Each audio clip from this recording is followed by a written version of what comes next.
treatment, how might the client be helped? Over the course of 10 months, Franco was treated for depression and related symptoms. He improved considerably during that time, as the following report describes. During therapy, Franco's debilitating depression relented. Increasingly, he came to appreciate that his mother's accusations against him and his self-accusations were not accurate. He also started to consider the possibility that Maria's reluctance to commit to him had been more about where she was in her life than a sign that he was a terrible or inadequate person. Eventually, Maria and Franco talked again, although they did not renew their relationship. Franco felt better realizing that she did not hate him. She even told him that her mother had said some kind things about him after their breakup. Franco also managed to straighten out his problems at work. He explained his recent difficulties to his immediate supervisor at the bank and committed himself to improving his recent performance. His supervisor, with whom he had been friendly before his recent struggles, said she was glad that he was communicating openly, and emphasized that he would be given the opportunity to improve his performance. He was surprised to hear how highly he had been regarded over the years, although, as she put it, why would you have been promoted otherwise? Over the course of therapy, Franco also forced himself to spend more time having fun with his friends. He found his mood on the upswing as a result of these re-established relationships. In addition, he began dating a woman he met through Jessie. He often considered the lessons he learned in treatment, trying to handle this new relationship in ways different from the destructive patterns of his past. Clearly, treatment helped Franco, and by its conclusion he was a happier, more functional person than the man who had first sought help 10 months earlier. But how did his therapist decide on the treatment program that proved to be so helpful? Treatment decisions. Franco's therapist began, like all therapists, with assessment information and diagnostic decisions. Knowing the specific details and background of Franco's problem, idiographic data, and combining this individual information with broad information about the nature and treatment of depression. Nomothetic data, the clinician arrived at a treatment plan for him. Yet therapists may be influenced by additional factors when they make treatment decisions. Their treatment plans typically reflect their theoretical orientations and how they have learned to conduct therapy. As therapists apply a favored model in case after case, they become more and more familiar with its principles and treatment techniques and tend to use them in work with still other clients. Current research may also play a role. Most clinicians say that they value research as a guide to practice. However, not all of them actually read research articles, so they cannot be directly influenced by them.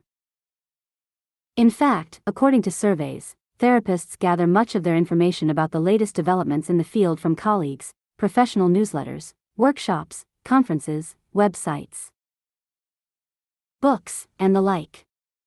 Unfortunately, the accuracy and usefulness of these sources vary widely. To help clinicians become more familiar with and apply research findings, there is an ever-growing movement in North America, the United Kingdom, and elsewhere toward empirically supported or evidence-based treatment. Proponents of this movement have formed task forces that seek to identify which therapies have received clear research support for each disorder, to propose corresponding treatment guidelines, and to spread such information to clinicians. Critics of the movement worry that such efforts have thus far been simplistic, biased, and at times misleading. However, the empirically supported treatment movement has been gaining considerable momentum over the past decade. The effectiveness of treatment. Altogether, more than 400 forms of therapy are currently practiced in the clinical field. Naturally, the most important question to ask about each of them is whether it does what it is supposed to do.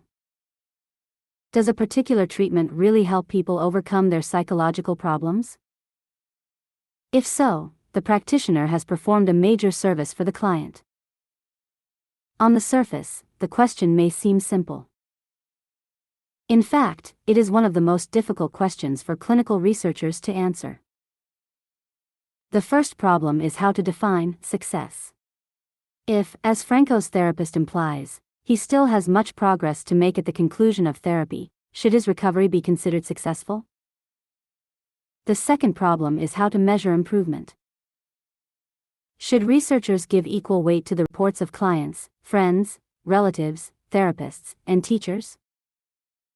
Should they use rating scales, inventories, therapy insights, observations, or some other measure? Perhaps the biggest problem in determining the effectiveness of treatment is the variety and complexity of the treatments currently in use. People differ in their problems, personal styles, and motivations for therapy. Therapists differ in skill, experience, orientation, and personality. And therapies differ in theory, format, and setting. Because an individual's progress is influenced by all these factors and more, the findings of a particular study will not always apply to other clients and therapists. Proper research procedures address some of these problems. By using control groups, random assignment, matched research participants, and the like, clinicians can draw certain conclusions about various therapies. Even in studies that are well designed, however, the variety and complexity of treatment limit the conclusions that can be reached. Despite these difficulties, the job of evaluating therapies must be done, and clinical researchers have plowed ahead with it. Investigators have, in fact, conducted thousands of therapy outcome studies that measure the effects of various treatments. The studies typically ask one of three questions. 1. Is therapy in general effective? 2. Are particular therapies generally effective? 3. Are particular therapies effective for particular problems? Is therapy generally effective? Studies suggest that therapy often is more helpful than no treatment or than placebos. A pioneering review examined 375 controlled studies, covering a total of almost 25,000 people seen in a wide assortment of therapies. The reviewers combined the findings of these studies by using a special statistical technique called meta-analysis. According to this analysis, the average person who received treatment was better off than 75% of the untreated persons. Other meta-analyses have found similar relationships between treatment and improvement. Some clinicians have concerned themselves with an important related question: can therapy be harmful? A number of studies suggest that 5 to 10% of patients actually seem to get worse because of therapy. Their symptoms may become more intense, or they may develop new ones, such as a sense of failure, guilt, reduced self-concept, or hopelessness, because of their inability to profit from therapy. Are particular therapies generally effective? The studies you have read about so far have lumped all therapies together to consider their general effectiveness. Many researchers, however, consider it wrong to treat all therapies alike. Some critics suggest that these studies are operating under a uniformity myth, a false belief that all therapies are equivalent despite differences in the therapist's training, experience, theoretical orientations, and personalities. Thus, an alternative approach examines the effectiveness of particular therapies. Most research of this kind shows each of the major forms of therapy to be superior to no treatment or to placebo treatment. A number of other studies have compared particular therapies with one another and found that no one form of therapy generally stands out over all others. If different kinds of therapy have similar successes, might they have something in common? People in the rapprochement movement have tried to identify a set of common factors, or common strategies, that may run through all effective therapies, regardless of the clinician's particular orientations. Surveys of highly successful therapists suggest, for example, that most give feedback to clients, help clients focus on their own thoughts and behavior, pay attention to the way they and their clients are interacting, and try to promote self-mastery in their clients. In short, effective therapists of any type may practice more similarly than they preach. Are particular therapies effective for particular problems? People with different disorders may respond differently to the various forms of therapy. In an oft-quoted statement, influential clinical theorist Gordon Paul said decades ago that the most appropriate question regarding the effectiveness of therapy may be, what specific treatment, by whom, is most effective for this individual with that specific problem, and under which set of circumstances? Researchers have investigated how effective particular therapies are at treating particular disorders, and they often have found sizable differences among the various therapies. Behavioral therapies, for example, appear to be the most effective of all in treating phobias, whereas drug therapy is the single most effective treatment for schizophrenia. Studies also show that some clinical problems may respond better to combined approaches. Drug therapy is sometimes combined with certain forms of psychotherapy, for example, to treat depression.